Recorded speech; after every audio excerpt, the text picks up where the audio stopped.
Le balado Saumon Québec est une présentation de la Fédération québécoise pour le saumon atlantique. La meilleure façon de nous soutenir et de rendre nos projets possibles, c'est de devenir membre.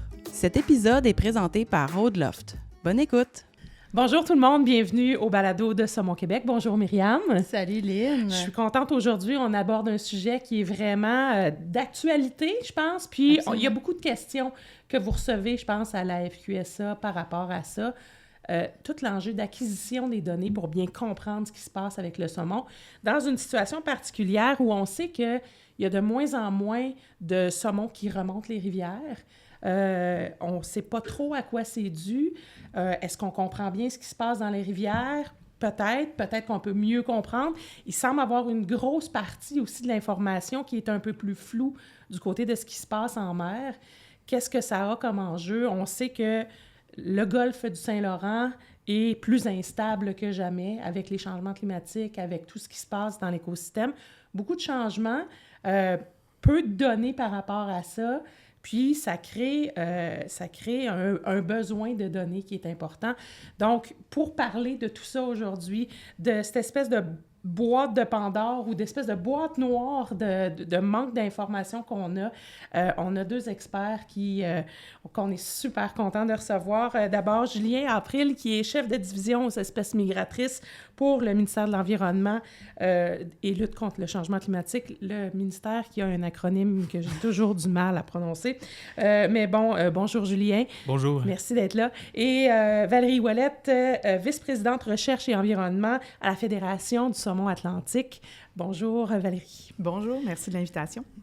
Donc, oui, un sujet qui est vraiment important. Ben, oui, absolument. Puis, tu sais, avant de présenter plus amplement nos invités aujourd'hui, tu sais, effectivement, c'est un grand défi. Des fois, on reçoit beaucoup de questions des gens, des pêcheurs, des citoyens qui sont intéressés puis qui se disent « Oui, mais comment ça se fait qu'on connaît pas ça? Comment ça se fait qu'on l'a pas, cette réponse-là? » Puis des fois, en bon scientifique, on se dit « Oui, mais c'est pas si simple que ça, finalement. Aller chercher l'information, avoir de la bonne information, bien l'analyser, c'est pas si simple. C'est une foule de défis, particulièrement dans des grands systèmes.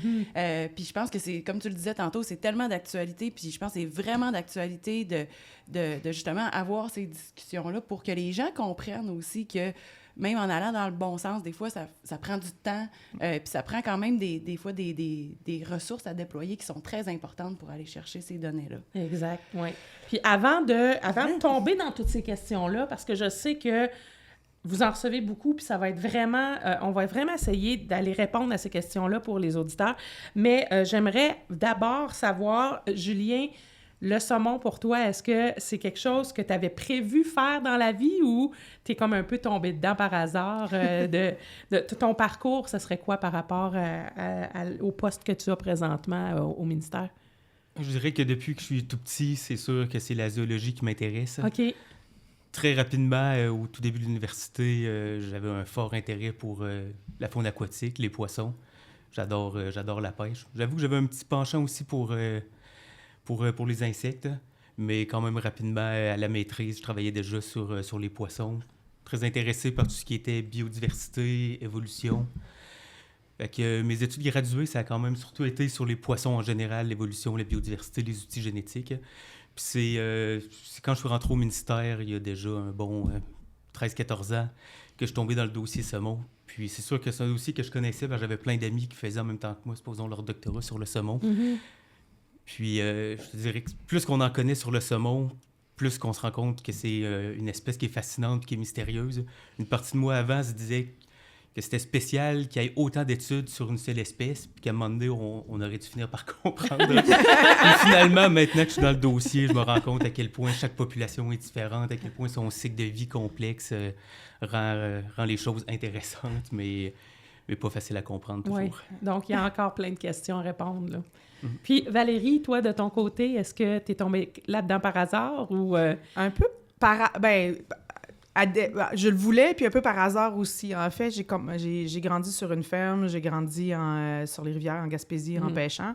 Fait que le saumon, les truites, ça a toujours fait partie de ma vie, les poissons, les salmonidés. Mais quand j'ai commencé mon bac, je voulais m'en aller plus au niveau des mammifères. Je pensais à Jane Goodall parce que c'était un peu la seule femme que j'ai vue en grandissant scientifique. Fait que c'était comme un peu mon modèle auquel je m'associais, puis je me disais, moi, qu'on est bien perdu dans le bois. Qui a eu 91 ans cette semaine, hein, d'ailleurs. Quelle personne vraiment impressionnante. Ouais. Puis quand j'ai commencé ma maîtrise, le professeur avec qui j'ai commencé à travailler m'a dit, t'as le choix entre, oui, tu pourrais continuer sur des mammifères, mais tu sais, tout ce qui est aquatique, là, c'est nos gros défis, puis tu veux vraiment faire quelque chose qui va servir, ben, il dit, en tout cas, c'est ta décision en bout de ligne. Puis là, je me suis mis à réfléchir, puis c'est comme ça que je me suis mis un peu... Je me suis retournée. J'ai commencé à travailler sur des espèces peut-être un peu moins sexy, comme la carpe ou des poissons, mais il y avait des problématiques liées à des changements climatiques, puis tout ça, puis tranquillement, pas vite, bien, ça m'a emmené à travailler plus sur les salmonidés, les questions d'habitat, de qualité d'habitat thermique, des choses comme ça. Puis de regarder qu'est-ce qu'on peut faire pour améliorer les habitats. Puis...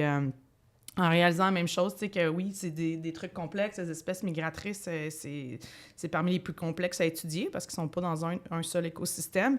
Puis pour ce que tu disais, Myriam, tu sais, c'est dur des fois d'avoir les questions. Je disais, la semaine passée, on parlait, tu sais, en bon scientifique, pour une réponse qu'on a, ça l'emmène 20 autres questions, tu sais. Fait que, tu sais, oui, des fois, on a l'impression, les gens, je pense qu'ils ont l'impression qu'on progresse pas assez vite, mais c'est ça, des fois, tu as une hypothèse, tu la testes, puis tu es comme, ah, OK, c'est pas ce que j'avais pensé. Puis là, t'as comme une autre panoplie de questions. Fait que tu recommences, tu continues, tu pousses. Ben oui. Puis là, je pense que, dans le fond, là, de façon plus récente, tu as joint là, la Fédération du saumon atlantique il y a peut-être un peu... En juillet dernier. En juillet dernier. Super. C'est vraiment très cool. Oui. Une Québécoise, puis une autre femme en recherche du saumon. Donc, c'est génial, hein? Du côté du ministère, comme de la fédération pour laquelle tu travailles, Valérie, est-ce que cette espèce de mystère-là de ce qui se passe en mer, c'est quelque chose qui vous intéresse? Est-ce que vous commencez à orienter des stratégies pour essayer de comprendre ça? Est-ce que ça a toujours fait partie de vos interrogations? Comment ça s'est pointé, cette espèce d'enjeu-là qu'on vit actuellement par rapport à ce grand mystère de la vie maritime, là? Ben, du côté du ministère, je dirais que ça fait au moins une bonne quarantaine d'années qu'on s'y intéresse, entre autres via les suivis qu'on fait sur nos 2 rivières témoins, sur lesquels on est en mesure d'estimer la survie en rivière, mais aussi les taux de retour de la mer qui sont quand même assez étroitement associés à la survie en mer. Mm-hmm. Donc, en regardant les relations entre le nombre de smolls qui quittent les rivières et le nombre d'adultes qui reviennent, on a pu constater des variations assez importantes dans les taux de retour, donc vraisemblablement les taux de survie en mer. Puis, comme on l'a vu dans la littérature, ça fait longtemps qu'on pointe du doigt les problèmes en mer pour expliquer les déclins du saumon. On se rend compte avec les données de nos rivières témoins que des fois, c'est pas si facile de généraliser puis que c'est pas aussi simple que des fois on voudrait le croire.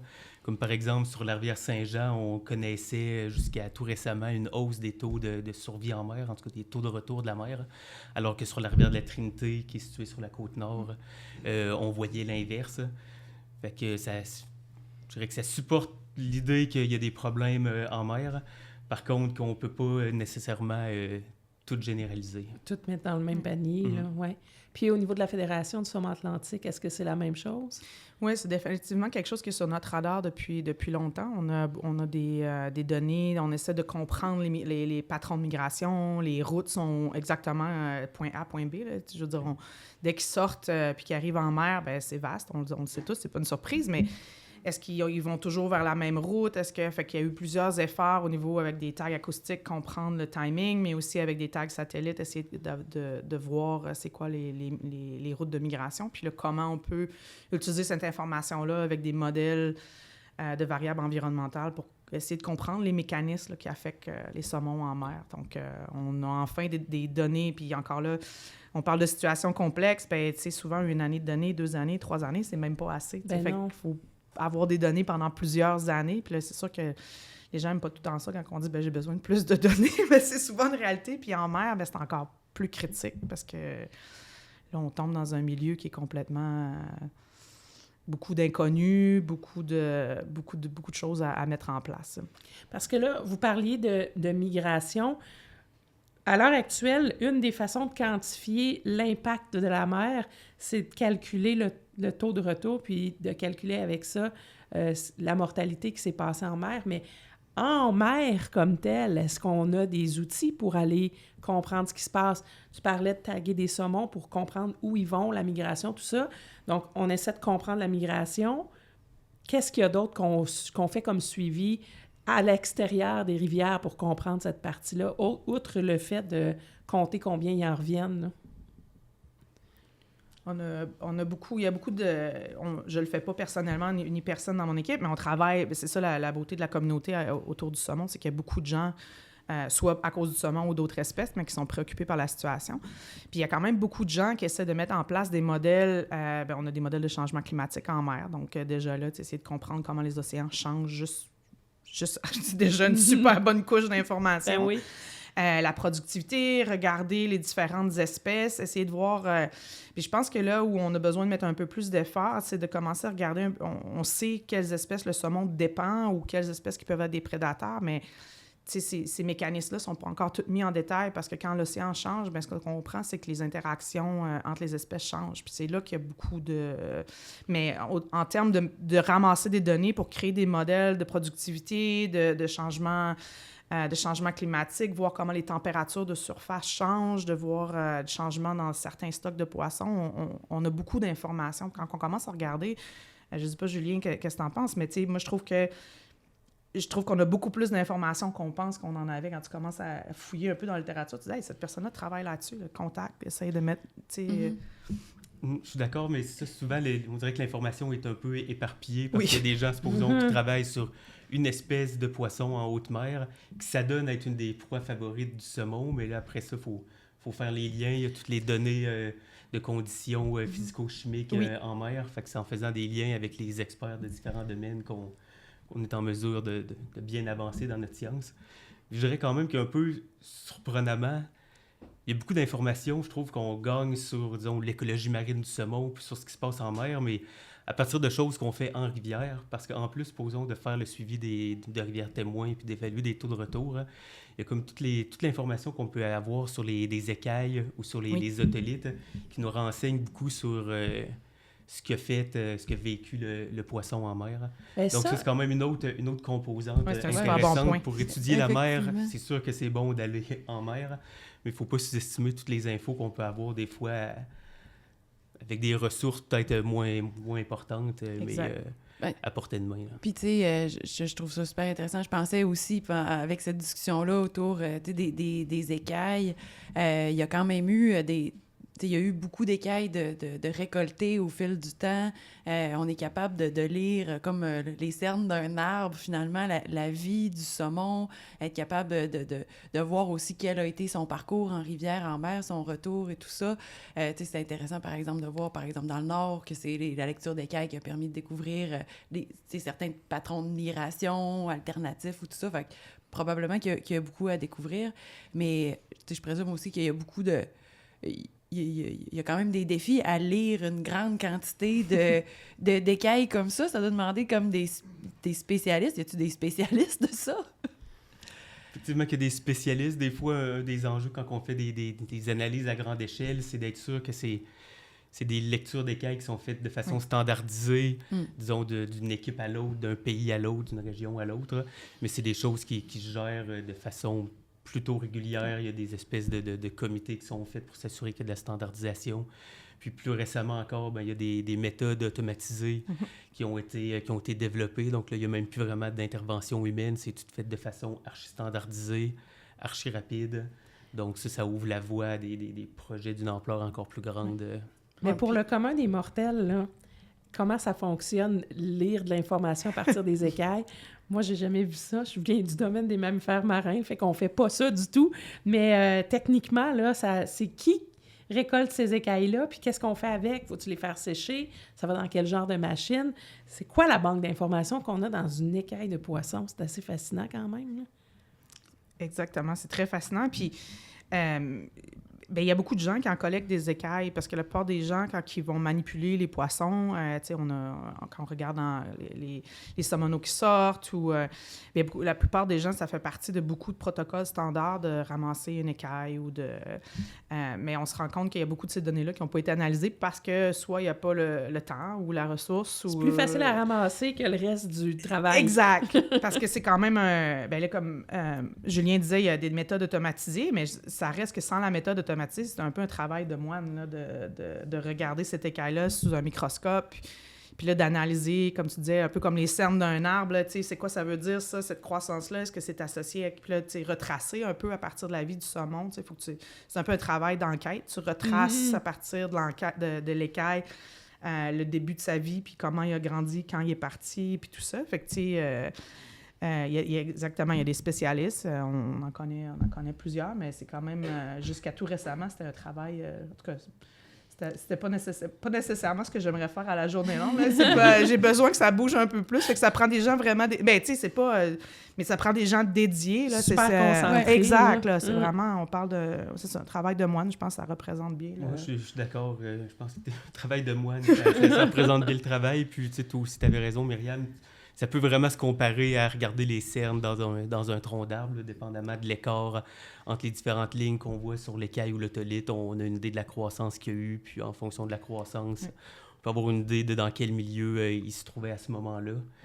Puis ça, je dirais que c'est l'approche, les analyses visuelles d'écailles qui est faite depuis très longtemps. Mais aujourd'hui, même depuis quand même un certain nombre d'années, on peut aussi aller, je dirais, encore plus loin avec, par exemple, la microchimie ou les isotopes stables. Puis là, aller voir, par exemple, essayer d'avoir une idée dans quelle température baignait le poisson à tel moment de sa vie. Par exemple, dans quel niveau de salinité il se trouvait. Donc, dépendamment de l'outil moléculaire qu'on utilise, on est capable d'aller chercher des informations encore plus poussées qu'avec des analyses juste visuelles. Oui, bien, puis ça se fait, tu sais, ça se fait maintenant, justement, c'est fou quand même, les machines que ça prend pour aller faire ce genre d'échantillonnage microscopique sur c'est fou, microscopique pour réussir à avoir cette information-là chimique, des signatures chimiques de l'environnement, soit à l'intérieur des écailles. Ça se fait aussi à l'intérieur des otolithes. Les otolithes qui sont les petits os de l'oreille interne que plusieurs chercheurs vont aussi chercher là, à l'intérieur des poissons. Évidemment, cette méthode-là a le désavantage d'être létale par rapport à une prise d'écailles. Mais il y a aussi l'approche, je présume, là, des otolithes. Est-ce qu'il y en a beaucoup des collections, disons, d'otolithes de saumon qui sont aussi étudiées? Tu as raison de dire que le fait que ça soit un échantillonnage qui est mortel, ça limite la collecte de ces échantillons-là. Mais pour certaines analyses, c'est vraiment plus performant d'utiliser les otolithes que les écailles. Donc, c'est quand même quelque chose qui se fait, qui a été fait... Entre autres, tu parlais des projets dans le nord du Québec, dans la baie d'Ungava, puis les patrons de migration différents. Il y a une étude qui devrait être publiée dans les prochaines semaines qui était justement basée sur les otolithes puis la microchimie, puis qui a permis d'aller plus loin que ce qu'on était capable de faire avec des écailles. Donc, c'est-tu à peu près le même genre d'information, otolithe ou écaille, mais on peut aller plus dans le détail ou ça donne accès à autre chose en plus pour les otolithes? Pour certaines analyses, disons, de microchimie puis d'isotopes stables, les lectures sont beaucoup plus précises, fiables puis utiles sur les otolithes comparativement aux écailles. Il y a d'autres analyses de base, déterminer le nombre d'années passées en rivière, le nombre d'années passées en mer, que là, je dirais que ça vaut absolument pas la peine de sacrifier un poisson pour faire ça, parce que l'écaille nous le dit très bien. Mais après, pour voir... le niveau de salinité dans lequel le poisson a baigné à un moment bien précis de sa vie. Là, selon ce que je connais, puis selon les connaissances actuelles qu'on a sur le domaine, c'est plus performant, les otolithes. Puis, est-ce que les otolithes de saumon ont aussi une forme particulière qui les différencie des autres? C'est-à-dire que, est-ce qu'on peut trouver des otolithes de saumon dans des estomacs d'une autre espèce, puis dire « Ah, c'est ça qu'il a mangé ». Parce qu'on peut se servir des otolithes comme ça aussi, sans nécessairement les lire, en les retrouvant dans le régime alimentaire de d'autres choses. Là, ça ouvre la voie à plein d'autres informations aussi, j'imagine. On peut-tu les reconnaître en termes de forme, ces otolithes-là, par rapport aux autres? Je suis pas un expert en la matière, mais je dirais que très certainement que oui. Après ça, est-ce qu'il y a d'autres espèces de salmonidés, anadromes, avec lesquels c'est possible de le confondre? Peut-être, mais d'après moi, ça peut être un très bon indice pour identifier les proies de certains prédateurs. Fait que là, on a comme deux outils pour trouver des indices. Là. Exact. Puis, tu sais, dans ce que tu dis, ça me ramène un peu à une réflexion que j'avais tantôt. Tu sais, moi, une des affaires qui me fascine, c'est la vitesse à laquelle le développement de nos outils technologiques nous permettent d'aller plus vite en termes de recherche. Puis dans une période assez récente, là, on s'entend, on n'a pas 100 ans, puis assurément que les outils qu'on a appris dans nos études, puis les outils qui sont possibles aujourd'hui d'utiliser dans nos pratiques sont complètement différents. Fait que, il y a des gens qui sortent de leurs études aujourd'hui avec un bagage que nous, on n'avait pas, puis il y a des approches qui sont absolument fascinantes. Puis il y a aussi, je trouve, une démocratisation de beaucoup d'outils. Là. On s'entend que d'avoir accès à des outils, justement, des systèmes d'information géographique, bien, tu sais, maintenant, la moyenne des biologistes est capable de s'en servir ou de comprendre à quoi ça sert, qui sont des outils hyper importants et intéressants pour faire l'analyse d'une foule de données. Tu sais, c'est une perspective, je trouve que des fois, les gens n'ont pas nécessairement, parce que ils baignent pas dans ce milieu-là. On prend peut-être pour acquis que la science a toujours été de cette façon-là, mais justement, en termes de développement d'outils informatiques ou d'outils d'analyse que vous avez vu apparaître, c'est quoi qui vous impressionne le plus là, dans les choses qu'on a pu développer en termes de cette capacité-là? Tu lis exactement ma pensée où je m'en allais, parce que je trouve ça vraiment hallucinant dans les dernières années, tout ce qu'on est capable, on a amélioré les techniques, les nouvelles techniques. Puis Julien mentionnait les techniques automatisées. Moi, je dirais que c'est ça qui m'impressionne le plus présentement. Qu'est-ce qu'on peut aller chercher avec ces méthodes automatisées? Puis l'idée, c'est pas de remplacer, personne... mais, je veux dire, un cerveau humain, ça reste qu'on a... C'est une limite. Puis là, tu penses à des outils, on pense à l'intelligence artificielle, par exemple, que tu peux donner une quantité méga, complètement débile d'informations. Puis, ça se peut qu'il n'y ait rien qui sorte de là, mais ça se peut aussi qu'il soit capable d'aller voir des relations qu'on n'a pas pensé qui existent, ou qu'on n'a pas testées, ou qu'on n'a pas... Les méthodes automatisées, il y a une proposition pour la lecture d'écailles de créer une base de données là, commune avec les méthodes automatisées. Puis là, tu t'ouvres la porte à des comparaisons régionales, internationales, de n'importe quoi, là, qu'est-ce que notre pensée peut imaginer. Fait que, tu sais, ce genre de choses-là, moi, en tout cas, c'est mon côté, là, c'est le côté que je geek le plus, parce que je commence à imaginer, là, ça veut dire qu'on pourrait connaître ça, puis là, on pourrait comparer, puis voir est-ce que telle population, puis telle chose, puis là, tu sais, tu sors de... Tu sais, puis on a encore besoin de faire des analyses à certaines rivières, comprendre. Tu parlais, t'as des rivières qui ne se comportent pas de la même façon. Fait que, tu sais, oui, on a besoin de garder certains... Suivi terrain. Plus suivi terrain à petite échelle. Mais moi, je suis vraiment quelqu'un qui aime beaucoup les patrons large scale, à large échelle, puis je deviens un peu folle quand les gens me donnent des occasions comme ça. Fait que les outils automatisés, pour moi, c'est vraiment la place où je deviens complètement... je suis comme, OK, là, on peut faire ça, là, on pourrait aller chercher des sorties de modèles, les mettre en lien avec telle affaire, aller chercher nos données de migration, puis là, on peut superposer ça, puis mais là, c'est là où on est rendu. Oui. Puis en tout cas, je ne sais pas combien on va avoir de réponses, mais je suis confiante que dans les prochaines années, on va être capable de trouver des choses auxquelles on n'avait pas pensé, parce que ça va extrêmement vite. Ça va vite, puis ça va chercher de l'information à des places qui dépassent l'équipe ou l'expertise saumon.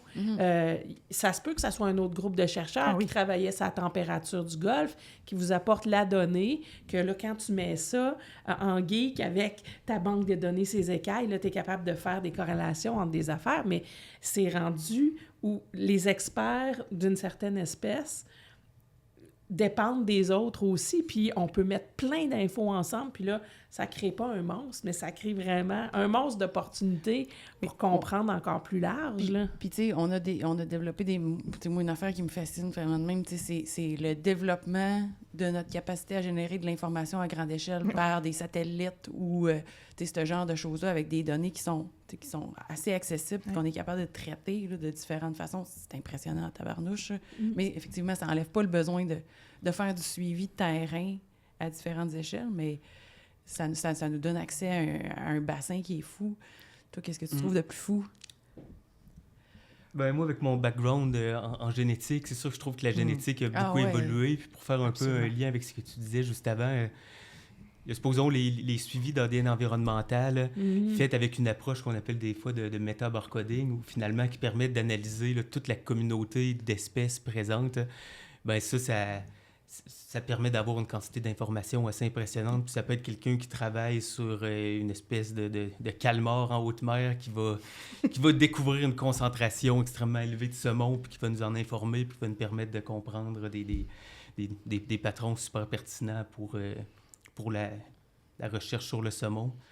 Puis ensuite, il y a les assignations qui peuvent être faites avec la génétique, comme il y a plusieurs années, les poissons qui étaient pris par la pêche au Groenland. Ben, pour déterminer d'où ils venaient, on se servait entre autres des écailles pour dire comme ils ont passé une année en rivière seulement, probablement qu'ils viennent assez du sud, mais tu vois le niveau de précision que ça donne. Ou sinon, ben, on mettait des tags sur des poissons en espérant qu'ils soient capturés, mais la quantité de tags qu'il faut mettre pour espérer que le pêcheur le trouve, puis aussi, il faut espérer que le pêcheur qui le trouve nous le rapporte. Alors que maintenant, avec les assignations génétiques, on sait très, très facilement de quelle région ça vient. Puis avec une banque génétique assez précise, on peut dire de quelle rivière il vient. Donc ça permet de pousser un peu la Tu veux dire, dans le fond, les saumons qui sont capturés au Groenland, dans le fond, il y a un échantillon... comment ça fonctionne, en fait? Ils prennent un échantillon à quel endroit, puis ils l'envoient à qui pour être capable de l'assigner?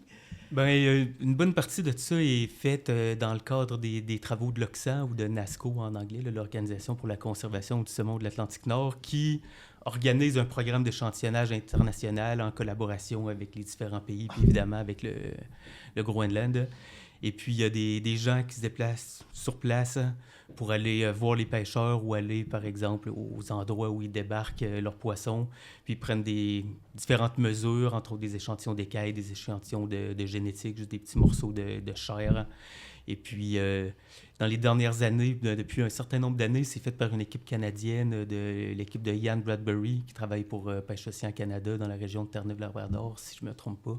Puis c'est lui, finalement, qui réalise les assignations génétiques, puis qui peut déterminer, par exemple, que telle année, 70 ou 80% des poissons étaient d'origine nord-américaine, de ça, que c'est peut-être 30% qui venaient de la région de la péninsule de la Gaspésie.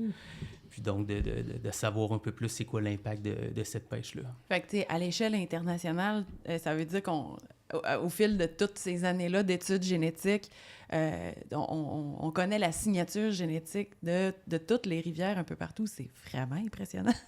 Très impressionnant. Puis, tu sais, on peut aussi commencer à regarder, justement, je parlais avec Ian, les gens, c'est encore une donnée que les gens, il y a beaucoup de personnes que tu te rends compte qui ont ramassé depuis qui manipulent des saumons, ont ramassé des petits morceaux des petits morceaux de chair puis ils ont la génétique, mais elle n'a pas été analysée ou elle n'a pas été utilisée dans le cadre des nouveaux outils qu'on a aussi, parce que là, on est capable d'aller dans un détail qui est assez hallucinant. Puis là, tu peux penser à des scénarios où on pourrait essayer de voir est-ce qu'on détecte les changements climatiques dans le changement de la diversité? Est-ce qu'on voit différentes... C'est sûr que dans des endroits, on a perdu certaines diversités. On voit peut-être pas toutes les life history en français, les traits d'histoire de vie. Oui, les traits d'histoire de vie, mais il y a certaines populations où on les voit encore. Fait que là, essayer de comprendre tout ça, comment c'est lié à la génétique, ça, mais ça, je suis pas une experte en génétique, loin de là, mais c'est une autre chose qui me fascine aussi, là, à quel point on peut aller dans un détail. Fait que je pense à cette banque d'informations-là, c'est assez à quel précieux. point les vieux échantillons, mettons des gens qui avaient récolté des petits échantillons de chair, à quel point c'est utilisable avec les technologies d'aujourd'hui? Y a-t-il des enjeux de dégradation? Est-ce qu'on perd cette information-là, de la vieille info là, qui nous permettrait peut-être de comprendre ce qui s'est passé dans les 20 dernières années, ou à partir du moment où c'est dans le congélateur, on peut retourner là, puis comme pour les enquêtes, justement, on parlait d'enquêtes tantôt, mais quand ils font des enquêtes, maintenant, ils réanalysent l'ADN avec les nouvelles technologies d'aujourd'hui sur les mêmes vieux échantillons, puis là, on trouve des nouvelles affaires. Est-ce que c'est un peu la même chose avec ces échantillons-là qui pourraient resservir plus tard avec des meilleures technologies? Je dirais que quand ils sont conservés dans des conditions idéales, ça peut durer des dizaines et des dizaines d'années. Oui. Pour faire des analyses que je dirais plutôt simples en génétique, même des échantillons conservés dans des conditions plus ordinaires pendant des dizaines d'années, ça peut faire, mais c'est sûr que les techniques les plus poussées actuellement ont besoin d'une bonne qualité d'ADN. Donc, ça peut parfois être une limite, là. C'est ça, il suffit c'est souvent, on met ça dans l'éthanol, là, ou des produits qu'on appelle parfois comme du RNA-later. Je dirais que c'est important de changer ce liquide-là qui peut, à cause de l'échantillon qui évacue de l'eau, ça change les concentrations. Fait que, ou de ne pas laisser tout s'évaporer. De laisser tout s'évaporer, des choses qui arrivent. Fait que, si ça peut être gardé dans un congélateur -20, dans de l'éthanol qui a été changé à plusieurs reprises, ben là, ça peut durer super longtemps. Puis il y a des nouvelles techniques aussi. Il y a des gens qui utilisent, j'ai oublié le nom du papier, là, mais c'est un papier où tu mets ton petit morceau, puis tu le sèches, puis tant que c'est gardé là, c'est moins de maintenance. Dès que tu le gardes en milieu sèche, qui n'est pas affecté par l'humidité, ben tu peux avoir ça dans une boîte quelque part, puis t'as pas besoin là, de vérifier l'éthanol puis tout ça. C'est encore une évolution de la conservation des techniques aussi qui évolue. C'est pas juste les techniques, c'est aussi comment on... Mais oui, quand on regarde à nos vieux échantillons, ben, ça se peut qu'il y en a qu'on puisse pas aller aussi loin. Mais utilisable quand même. Puis, je me disais, là, quand on parle d'échantillons, on s'imagine un scientifique qui va faire la récolte de ces données-là, mais est-ce qu'il y a des données qui peuvent venir des pêcheurs ou est-ce qu'il y a des fois des programmes qui disent... Une écaille, j'imagine qu'à peu près n'importe qui est capable de ramasser ça. Y a-t-il un protocole ou y a-t-il des choses qui peuvent sortir de l'expertise du scientifique pour avoir encore plus de données parce que des scientifiques, il n'y en a pas des milliers là, qui travaillent ces saumons. Y a-t-il moyen de sortir de ça pour avoir de la main-d'œuvre? Moi, je pense que c'est super important, puis c'est ce qu'on fait déjà en bonne partie au Québec. Fait que je dirais que oui, ça se fait, puis c'est une bonne idée. Après ça, il faut quand même être conscient que ça reste une manipulation sur un poisson.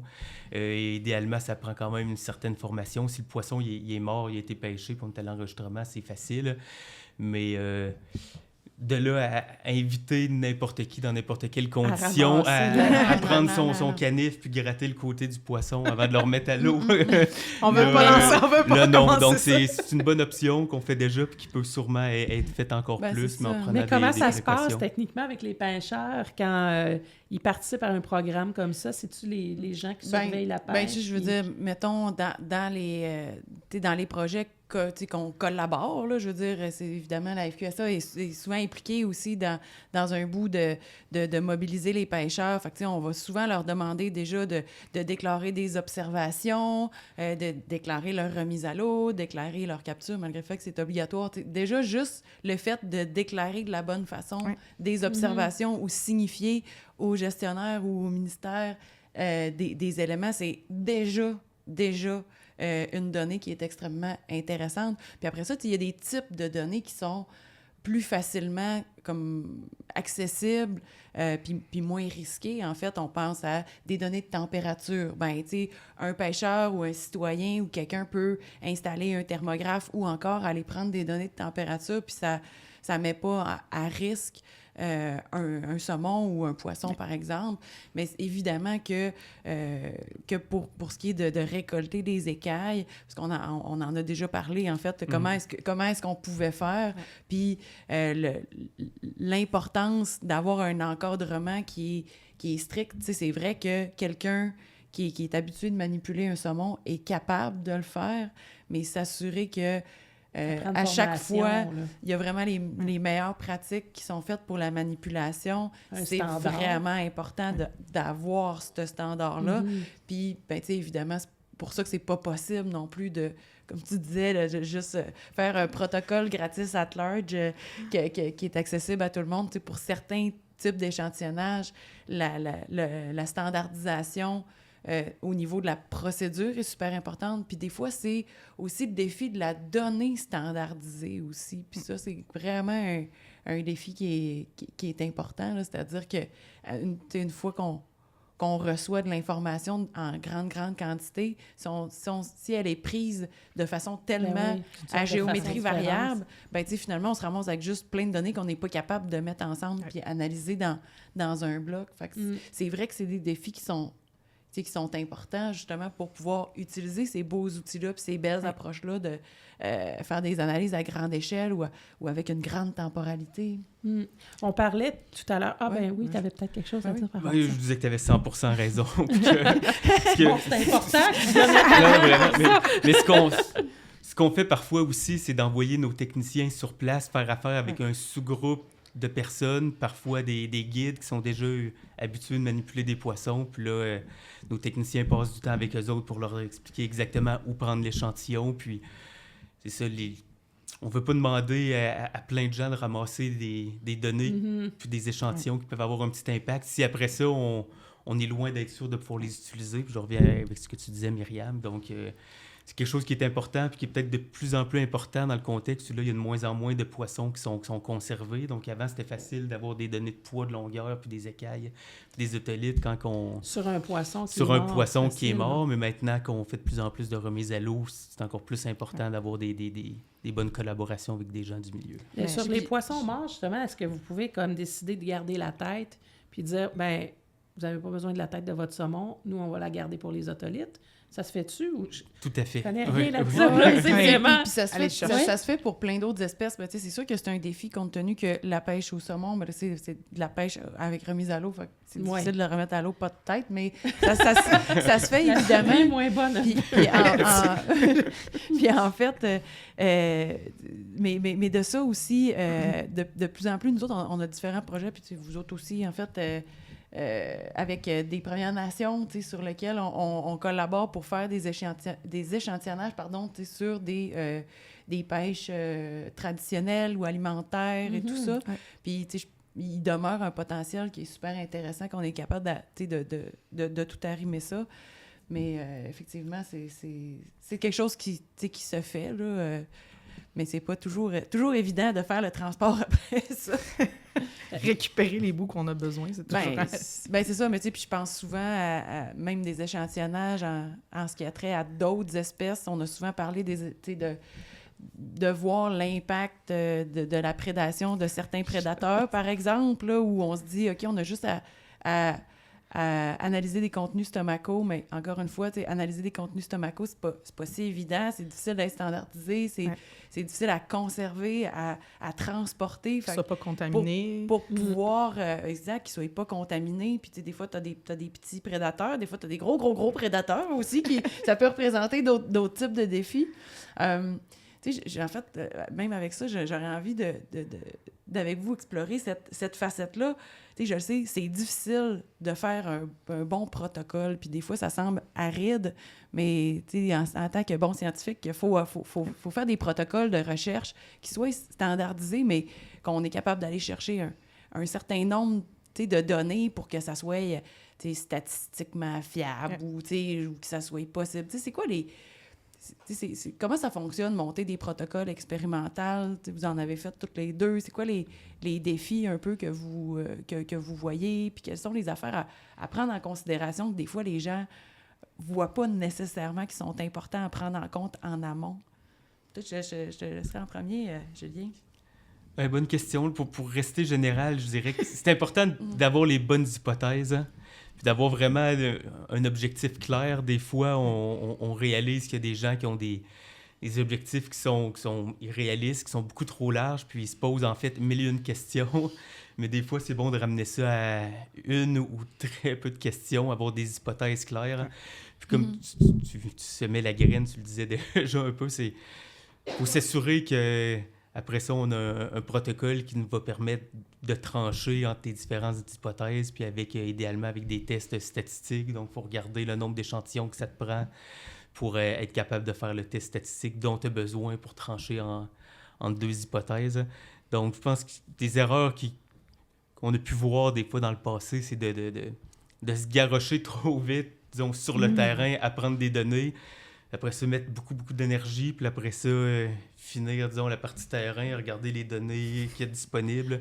Puis là, les gens se rendent compte que finalement, c'est bien intéressant, mais qu'on n'est pas capable de trancher entre une hypothèse puis une autre. Ben c'est ça, parce que quand même, il y a un bout de science un peu plate, selon bien des scientifiques. Il y a probablement bien des gens, mais le côté statistique là-dedans, c'est super important parce que ça existe des modèles qui vont nous dire, ben écoute, on a besoin d'un certain nombre de tout ça pour que si tu trouves une relation, c'est vraiment une relation de cause à effet ou il y a d'autres types de relations aussi qu'on peut trouver là, à l'intérieur de l'analyse de ces données-là, mais c'est sûr que s'il n'est pas statistiquement faisable, tu fais une grande généralité qui peut-être répond à pas grand-chose. Puis ça dépend des données aussi, du type de données. Tu sais, ce que Julien disait, la retourner aux questions, ou commencer avec les questions, en fait, c'est super important. Puis on l'a vu avec... Myriam, vous en faites beaucoup aussi, avec la température, tu sais, mais quand les data loggers sont devenus moins chers, bien là, tout le monde s'est mis à en mettre partout. Mais là, il y en a qui sont couverts pour protéger de la radiation solaire, il y en a qui ne le sont pas, il y en a qui sont dans le fond, il y en a qui sont en surface, là, tu ramasses un paquet de données que tu peux pas utiliser, comparer. Fait que retourner puis te poser des questions, pourquoi? Puis, tu sais, si tu fais ton protocole, puis l'idée, c'est d'aller chercher de la température pour comprendre ta température moyenne de la rivière, bien, tu as peut-être besoin d'1 ou 2 thermographes. Mais si l'idée, c'est de fournir ça à un modèle, bien là, tu vas vouloir avoir peut-être une répartition spatiale qui est un peu plus importante. Fait que retourner aux questions, le pourquoi du comment, qu'est-ce que tu essaies de faire? Est-ce que c'est juste pour cette rivière-là? Est-ce qu'on veut comparer avec les autres rivières? Est-ce qu'on veut... Fait que, tu sais, oui, il y a beaucoup de données qu'on a, mais qui collectivement ne sont peut-être pas utilisables. Il y a des choses quand même qui peuvent être faites. Il y a des méthodes qui aident à standardiser par après. C'est pas l'idéal, mais ça se fait.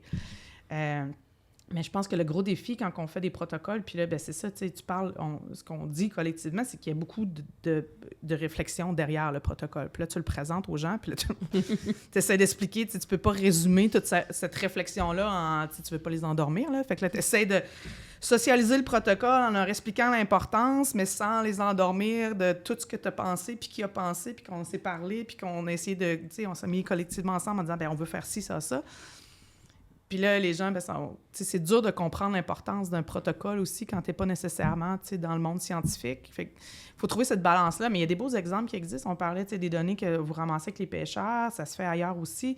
L'ADN environnemental, c'est un bel exemple il y a des protocoles de créer, puis il y a beaucoup de gens, de citoyens qui vont ramasser les échantillons d'eau, les fils, puis fournissent les fils pour analyse, puis ça marche très bien. Fait que, tu sais, ça se fait. C'est juste beaucoup de travail, mais ça vaut la peine. Oui, il y a des programmes aussi qui existent qui sont pas nécessairement pour le saumon spécifiquement, mais ici au Québec, entre autres, avec des échantillons de suivi de qualité d'eau que des citoyens vont faire ou des fois, ça peut être des groupes de proximité. Là. Moi, je pense que la science citoyenne, des fois, ça peut être ton association de villégiateurs du lac un tel, ça peut être le gestionnaire de rivière, ça peut être le comité des le comité, le club optimiste du quartier, mais qui dit « OK, c'est parfait, nous, on va aller prendre des données d'eau toutes les semaines, puis on va être en relation avec un chercheur ou avec une autre entité qui va nous permettre ou à l'intérieur d'un programme qui va nous permettre de mettre cette donnée-là à valoriser, finalement. Mm-hmm. Moi, la question que je me pose tout le temps quand on commence à parler de la rigueur des protocoles, d'être capable de faire des statistiques avec ça, puis de la science citoyenne, c'est quoi le mieux, qualité ou quantité? Moi, je dis qualité. Qualité? Parce que je l'utilise beaucoup. J'ai un background en modélisation. Fait que si les données sont pas de qualité, mes modèles vont être... Le garbage in, garbage out. Exact. Fait que si tu demandes à un modeleur, je pense que tout le monde va te dire qualité. Pour d'autres raisons, il y a des gens qui pourraient dire quantité. Toi, Julien, qualité, quantité? J'irais aussi pour tu qualité. Vois qualité aussi. Après ça, si on voulait couper les cheveux en 4, ça dépend du niveau de qualité. Mais c'est sûr que si on n'a pas confiance en les données, faut les écarter. Puis donc, ça vaut rien. On fait zéro avec ça. Fait que vaut mieux avoir quelques données auxquelles on a confiance, qui sont fiables, puis les interpréter pour ce qu'elles sont avec peut-être une portée limitée, mais au moins on a confiance. Non, parce que sinon ça vaut rien. Puis, tu sais, je pense quand même, puis, tu sais, je le vis, je le vois, le fait qu'à l'intérieur de plusieurs protocoles, on intègre de plus en plus cette idée-là de science participative avec des organismes ou avec des citoyens, des pêcheurs, fait, où on va, justement, comme tu le disais tantôt, sélectionner un peu des gens qui ont des compétences qui sont bien... Qui partent un peu avec une base plus solide, qui sont confortables avec un échantillonnage. Fait que tu vas quand même aller chercher de la quantité, mais avec un groupe que tu vas encadrer, avec qui tu vas donner de la formation, puis un peu plus de soutien pour s'assurer quand même d'avoir un peu ménager la chèvre et le chou entre quantité et qualité. Fait que c'est quand même des voies qui peuvent nous permettre un peu alternatives de... Tu sais, souvent, ça peut nous permettre d'aller chercher de la couverture spatiale, tu sais, d'aller générer plus de données en tant que telles pour rendre des relations beaucoup plus solides, puis en plus d'impliquer directement les gens. Mais j'avoue que fonctionner par des groupes tests, pas des groupes tests, mais des groupes plus restreints, c'est quelque chose qu'on voit de plus en plus. Est-ce que ça prend nécessairement un chercheur pour avoir une donnée de qualité, selon vous? Je dirais que ça ne prend pas nécessairement un chercheur, mais il faut qu'il y ait quelqu'un qui connaît la donnée, qui soit poser des questions pour aller chercher la bonne donnée. Fait que, qui comprend pourquoi il fait ça. Pourquoi il fait ça. Fait que, tu sais, j'en ai vu au travers de ma carrière des gens qui sont qui sont pas des spécialistes de l'espèce ou qui sont pas, mais sont tellement passionnés qui vont faire des recherches, puis puis là, ils vont arriver, ils vont dire, ben regarde, moi, depuis des années, je regardais les macro-invertébrés dans ma rivière, puis là, j'ai vu que telle affaire a changé, puis ils se sont comme ils ont appris par eux-mêmes à reconnaître certaines classes d'espèces, puis il y a des programmes qui existent comme ça aussi, des programmes de sciences citoyennes, mais ça arrive, il y a des gens qui juste des passionnés qui sont capables d'aller chercher. Fait que, c'est ça, c'est pas un exclut l'autre, mais souvent, c'est ça prend quelqu'un qui connaît quand même le pourquoi du comment. Tu réagis? Oui, puis peut-être dit un peu autrement, je pense que pour avoir un bon projet scientifique qui va bien répondre aux hypothèses, j'ai tendance à croire que souvent, ça prend quelqu'un avec une certaine expérience en recherche. Mais après, pour aller recueillir les données, il suffit que la personne, on lui explique pourquoi, puis comment, puis je pense qu'ils peuvent faire un travail extraordinaire. Puis je l'ai vu souvent, des gens qui n'ont pas des backgrounds vraiment nécessairement comme scientifiques, mais qui font un travail qui est juste exceptionnel sur le terrain, puis que ça fait carrément permettre de faire des projets. Là. Je pense entre autres sur la rivière Rimouski, il y a des gens de l'ASEC qui nous ont donné un coup de main exceptionnel. Je pense pas qu'il y avait des backgrounds en sciences, mais je dirais que leur participation a été essentielle puis était grandement appréciée. Oui, puis tu sais, je trouve ça super il y a cet aspect-là, puis tu sais, c'est des belles occasions de créer des canaux de communication. Je suis d'accord avec toi qu'à quelque part, au niveau de la structure d'un protocole, puis de la structure peut-être de la question, puis de la démarche scientifique, à un moment donné, tu as besoin d'avoir quelqu'un qui a un background en sciences pour comme coacher le tout, puis être sûr de bien enligner la façon dont on tente de répondre aux hypothèses.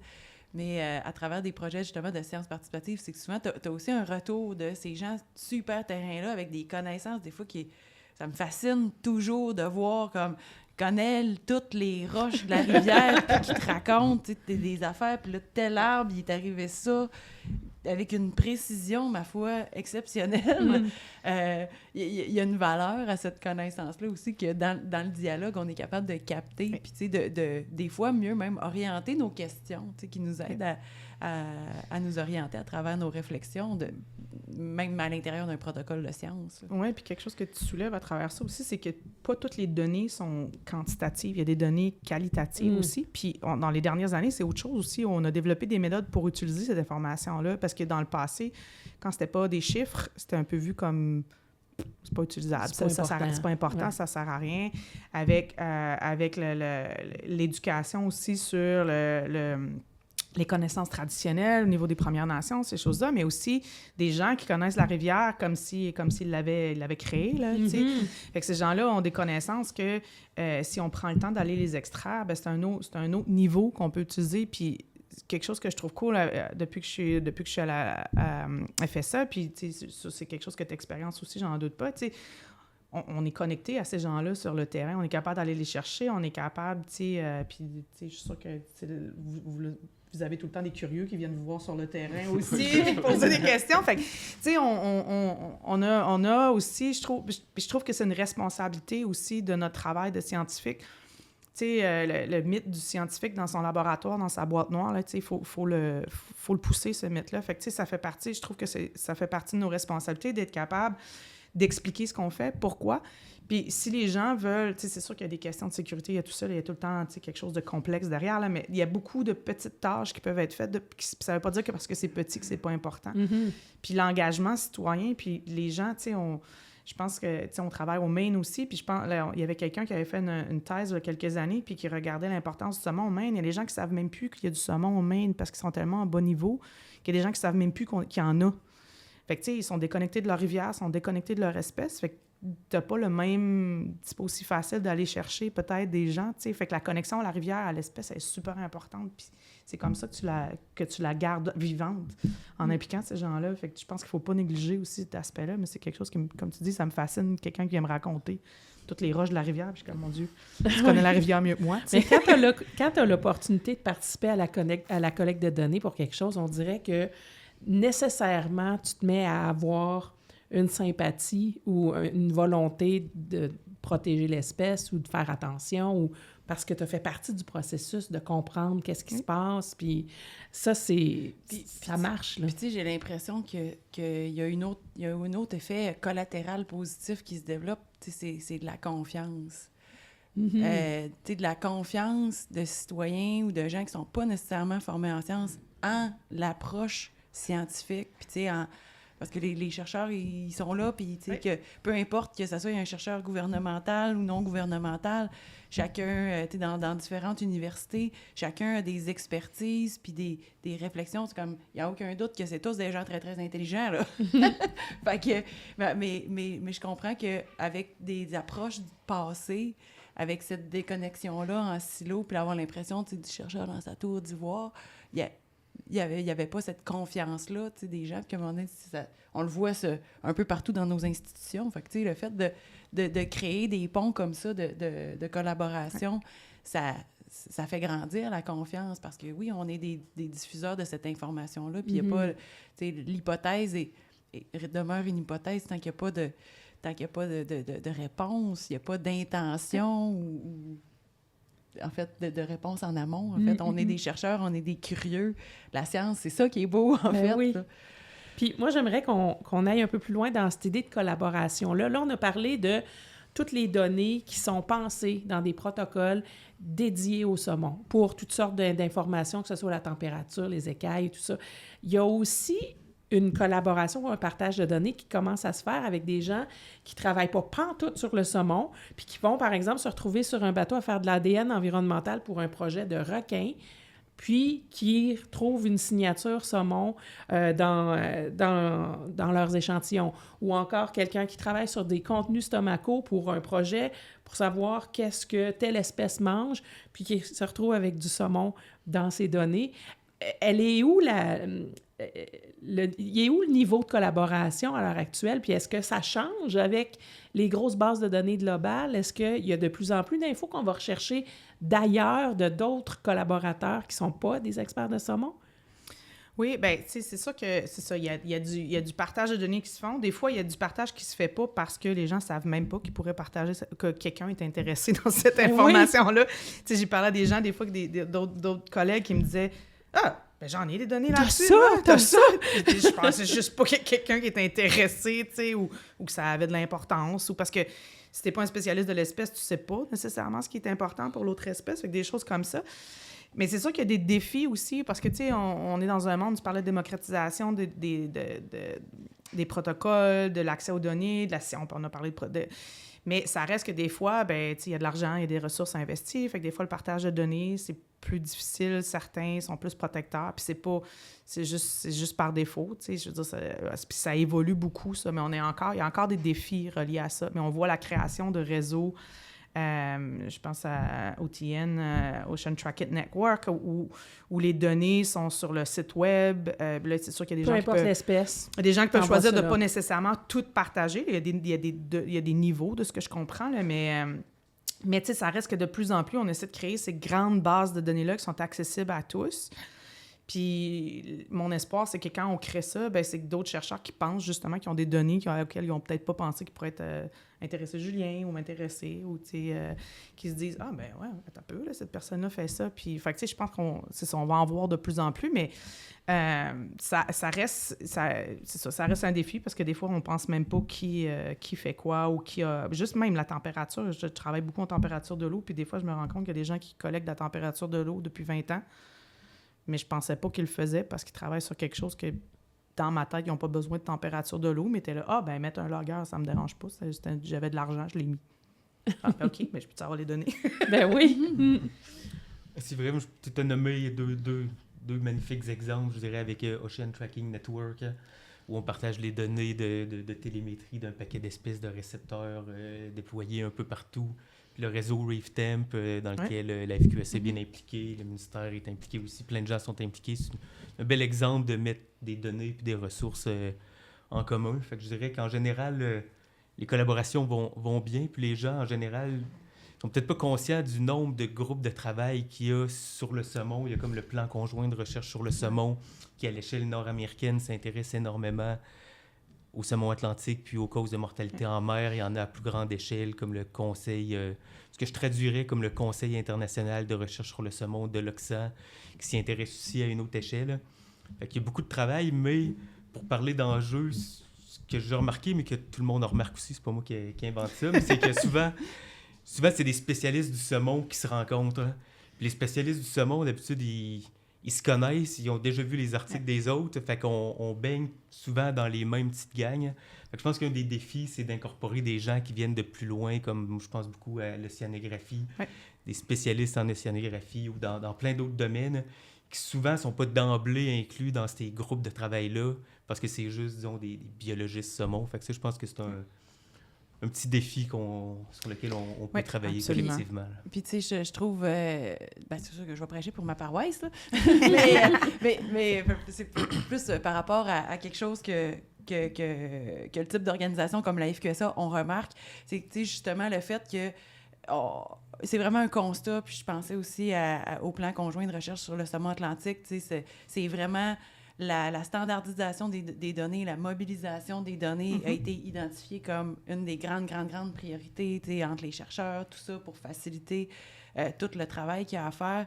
Mais des fois, comme si on est juste des biologistes ensemble qui veulent juste faire de la science, à un moment donné, tu oublies que ça te prend aussi du monde pour coordonner des affaires dont la spécialité n'est pas associée avec nécessairement la connaissance de la donnée, mais sinon, tu sais, des jobs un peu de coordination ou qui est presque plus de l'ordre administratif. En fait, il faut qu'il y ait des gens qui ont des rôles pour s'assurer que les gens se parlent, puis voir le big picture. Qu'il y ait des canaux, en fait. Puis, à l'intérieur un peu de ReefTemp, c'est comme ça qu'on se positionne aussi. Puis ça a été l'appui qu'on donne aux chercheurs de l'INRS, parce qu'à un moment donné, si tu dis, écoute, nous autres, on peut faire ça. Vous, valorisez votre expertise qui est merveilleuse. Nous, on a une bonne expertise en juste comme coordonner de l'administratif. Fait que ça devient des partenariats qui sont win-win.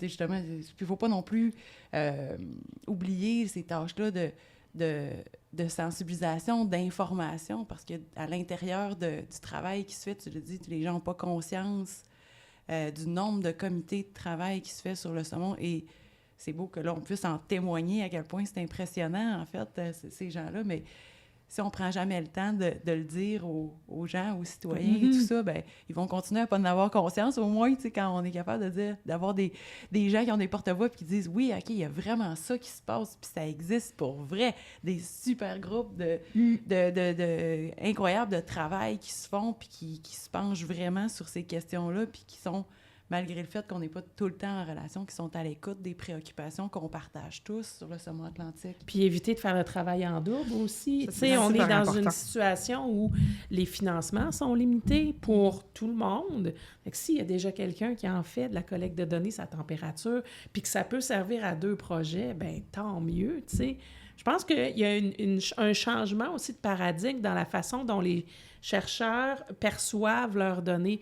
Moi, je l'ai vu là, dans le passé, il y a des gens qui disaient « ça fait 25 ans que je récolte des données sur telle espèce, puis avec mes fonds, je vois pas pourquoi ça bénéficierait à quelqu'un d'autre qui n'a pas payé pour ça. » Mais ça, heureusement, c'est en train de changer, puis on a brisé cette espèce d'esprit de « ça, c'est mes données, c'est moi qui ai payé pour ça », à « une fois que je les ai utilisées, puis à la limite, une fois que j'ai publié ce que j'avais à faire, bien, si ça peut servir à quelqu'un d'autre, qui n'est pas de la compétition, bien, tant mieux. Puis on aura dédoublé la valeur de ces données-là. Je pense que ça, c'est important aussi.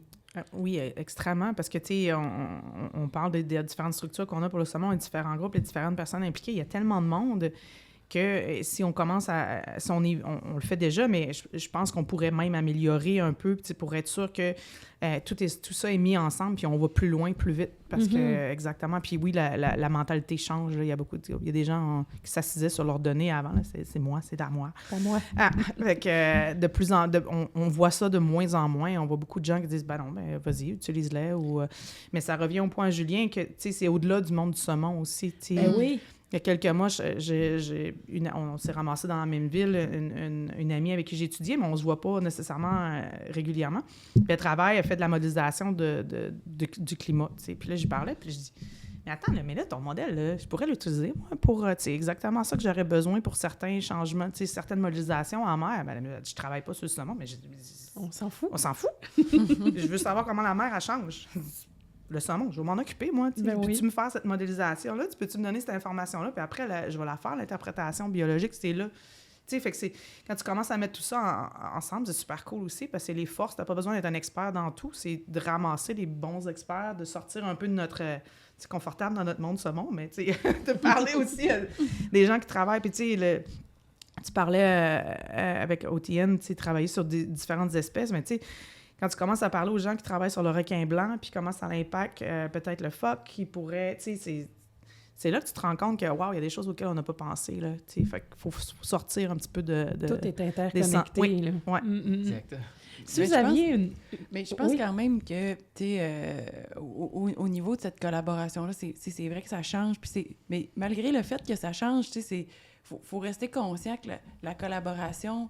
de plus en plus, on parle aussi de la reconnaissance, du crédit de chacun, qu'il faut vraiment garder au cœur de la collaboration, parce que, dans le fond, c'est peut-être des choses qui se sont déjà passées dans le passé, mais c'est dire, oui, utiliser l'information de quelqu'un, mais en reconnaissant son crédit, sa contribution. Il y a des nouvelles pratiques aussi qu'on est en train d'inventer dans nos façons de travailler, dans nos façons de donner cette reconnaissance-là. Puis heureusement, parce que c'est peut-être pour ça que les gens font comme « Non, moi, je te donne pas. » Cette idée-là de se faire voler ces données, bien, si on a des nouvelles pratiques, puis de la reconnaissance, puis qu'on valorise la collaboration, bien, à un moment donné, plus on va valoriser ça, plus le monde va avoir le goût de le faire aussi. Moi, j'ai comme une dernière question pour vous. Si vous aviez une baguette magique, là, c'est quoi la donnée ou l'information que vous auriez le plus besoin d'avoir ou qui est la plus difficile, puis que ça serait vraiment une information clé? Si on revient à cette espèce de dossier mystérieux de qu'est-ce qui se passe en mer, là, de quoi on a besoin présentement pour avancer dans notre connaissance ou notre compréhension de ça? Bien, moi, je dirais que c'est au niveau des tags. On est limité. Tu sais, on peut mettre... quand les saumonos sortent, c'est un certain taille de tags. Puis après ça, bien là, tu sais, comme les tags satellites, bien là, on allait chercher des saumons à Greenland pour avoir une partie de l'information, mais entre les deux, là... super tag. Ça nous prendrait un super tag qu'on peut mettre dans un saumono, qu'on peut décider quand il va s'activer, puis que là, on pourrait vraiment aller chercher à vraiment précis la route de migration. Puis, tu sais, il y a des gens qui disent ça sert à rien parce qu'en milieu marin, tu pourras rien faire. Ben, je suis pas convaincue de ça parce que peut-être qu'on se rend compte qu'il interagit avec une autre espèce où tu peux... on en a des outils, là, tu sais, qu'on n'a peut-être pas pensé utiliser. Fait que moi, je pense que si j'avais ma baguette magique, ça serait de créer ce mini-tag-là demain, puis que là, cet été, on commence à les mettre partout. Un tag intelligent. Un tag, tu sais, tu te dis, voyons, on est capable, notre téléphone nous suit avec le GPS tout le temps, là, mais on n'est pas capable d'aller chercher ça en mer. C'est un peu fou, tu sais, de penser qu'on n'a pas réussi à faire ça. Mais c'est la grandeur, c'est les batteries, tu sais, fait que... Si j'avais une baguette magique, je créerais un super tag, puis on se fait un projet cet été, puis on commence à taguer. On commence à mettre ça dans nos poissons, puis je veux savoir ce qui s'en va. Toi, Julien, tu fais quoi avec ta baguette magique? Je trouve que l'idée de Valérie est excellente. Je pense qu'on va y arriver un jour parce que les choses évoluent vite, mais ce serait le fun d'avoir une baguette pour que ça se produise maintenant. Peut-être que mon souhait il est plus irréaliste, je pense, mais j'ai en tête des gros projets qui avaient été faits au niveau international il y a quelques années. Ça s'appelait Salsi. Puis c'est vraiment une grosse initiative, encore un peu liée à l'Ocsan puis au Conseil international de recherche dont je parlais. Puis l'objectif, entre autres, c'était de mettre la main sur des saumons en mer pour non seulement savoir ils sont où et quand, mais en plus de pouvoir regarder qu'est-ce qu'ils ont dans l'estomac, de faire un bilan de santé. Puis ce qui est triste, c'est que malgré tous les efforts qui avaient été faits avec des chaluts en haute mer, la concentration de saumon dans l'océan est tellement faible. Et l'océan est grand. L'océan est grand, puis des saumons, il n'y en a pas tant que ça pour la grosseur du milieu. Fait que je pense pas qu'actuellement, ça soit un bon investissement de faire des gros coups de chalut en haute mer. Mais si j'avais une baguette magique, je dirais avoir des échantillons de saumon dans ton bateau, de différents endroits dans le parcours migratoire entre le golfe du Saint-Laurent jusqu'au Groenland. Ça pourrait, je pense, nous faire avancer dans nos connaissances. L'Ifremer fait des chaluts intelligents maintenant. Fait qu'on sait pas. Peut-être que... Oui, peut-être guidé avec l'ADN environnemental, avec des meilleures connaissances basées sur la télémétrie pour cibler exactement où et quand. Peut-être qu'un jour, on va y arriver. Moi, Lynn, là, c'est... Ouais, ta baguette magique, moi, si j'avais une baguette magique, là, j'en ferais 2 puis je le donnerais. C'est ça que j'allais dire. On reçoit-tu à la fin de l'émission une baguette magique? Est-ce que je suis prête, là? J'ai un protocole, là. Je suis prête. On y va. Mais, tu sais, ceci étant dit, avec tout ce qu'on connaît maintenant, puis on voit toutes les opportunités qui s'ouvrent, là, pour le futur, êtes-vous quand même optimiste pour notre protection de cette espèce-là, puis notre compréhension un peu de son cycle de vie, même aux places où on en sait un peu moins? C'est, tu sais, avec les bas niveaux, les bas retours qu'on a vus, c'est sûr que ça crée, chez certaines personnes, ça crée même de l'anxiété. Là. C'est vraiment quelque chose que les gens, ils aiment leur saumon, là. Mais, tu sais, oui, il y en a de l'espoir, il y en a, tu sais, on regarde ce qui se fait, tous les travaux pour améliorer l'habitat, tout ça, on leur donne les meilleures chances qu'ils peuvent avoir quand ils reviennent. En mer, on essaie désespérément de comprendre ces mécanismes-là pour savoir où on peut les utiliser, les outils qu'on a, puis tout ça. Fait que, tu sais, oui, il y en a de l'espoir, puis je pense que, tu sais, collectivement, de ce qu'on a parlé aujourd'hui, les nouveaux outils, les trucs à large échelle, tu sais, c'est pas de l'espoir, ça, c'est quoi, tu sais, en tout cas, dans ma tête, ça l'est, là. Fait que, tu sais, moi, je suis optimiste qu'on fait le meilleur travail qu'on peut pour la conservation de l'espèce, puis que c'est pas tout, en anglais, on dit doom and gloom, là, c'est pas tout doom and gloom. Tu sais, puis on en a vu des mauvaises années avant, c'est pas la première fois que ça arrive, là. Fait que, tu sais, revenez-vous-en, là. On a besoin d'un bon retour. Parce que c'est sûr qu'au Québec, depuis 2 ans, la situation est vraiment déprimante. Puis il faut faire attention à la ressource. Il faut porter beaucoup d'attention sur le saumon. Mais pour essayer d'être optimiste, je me dis quand même que, globalement, dans les 20-30 dernières années au Québec, l'abondance était quand même demeurée assez stable. Il y a des rivières comme la rivière Saint-Jean, puis il y en a d'autres au Canada qui montrent des tendances à la hausse des taux de retour, si on oublie les 2 dernières années. Fait que de penser que c'est juste une mauvaise passe puis que ça va se replacer, je pense que... moi, j'y crois encore. Je suis pas convaincu. Ça reste à voir. Il y a encore beaucoup de mystères, mais... on en a besoin. Moi aussi, je vais y croire. Oui. Ça donne vraiment envie, en tout cas, d'y croire. Oui. Moi, je pense que ça nous laisse avec une fin de podcast optimiste. Avec, on va voir ce qui se passe avec la saison qui s'en vient. Puis on vous souhaite la baguette magique bientôt qui va vous permettre de comprendre les petits bouts qui manquent. Julien April du ministère de l'Environnement, Valérie Ouellette de la Fédération du saumon atlantique. C'est comme ça qu'on le dit en français. Hein? Bon, ben merci de nous avoir partagé toutes ces connaissances-là et de nous avoir partagé aussi cette ouverture-là puis cet espoir sur la suite des choses. Moi, je vois de la collaboration, des silos qui tombent, puis ça me rend extrêmement optimiste. Qu'est-ce que tu en penses, Myriam? Je suis 100% d'accord avec ça. Ben, merci tout le monde pour avoir passé cette heure-là avec nous, puis on se revoit bientôt. Merci. Merci. Merci.